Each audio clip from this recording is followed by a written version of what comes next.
teeme ühe hästi suure panni. Kas kellegi kukkus panni kaas? Milline see panni käepite võiks olla? No midagi sellist.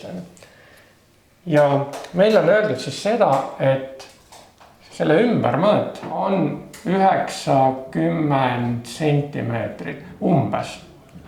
Ei ole täpselt, see on öeldud umbes. See, mis siin ümber on. Ja siis on valida meil kahe kaane vahel.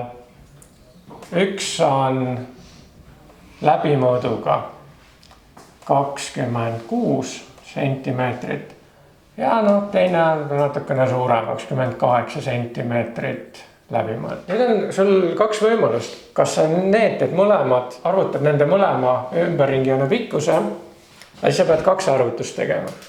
Lihtsam on arvutada selle panni läbimõõt. Kuidas me selle teeme? Kui suur on selle panni läbimõõt? Vaata, meil on olemas täiskaar 90. Me teame piid ja meil on vaja nüüd läbimõõtu. Ei, pii on ikka pii. Läbimõõt võrdub siis 90 või tegelikult kui me juba siin öeldakse, et on umbes, ma panen siia ka umbes, jagatud piiga. Nüüd on tegelikult vaja see üsna täpselt arvutada, sest kui sa selle 3-ga jagad, sa saad 30, kumbki ei ole lähedal. See on lähemal. Aga ma mäletan, et keegi arvutas kalkulaatoriga välja, sõltuvalt kalkulaatorist tuli tulemuseks siis kas 28,65 või 28,66 sentimeetrit.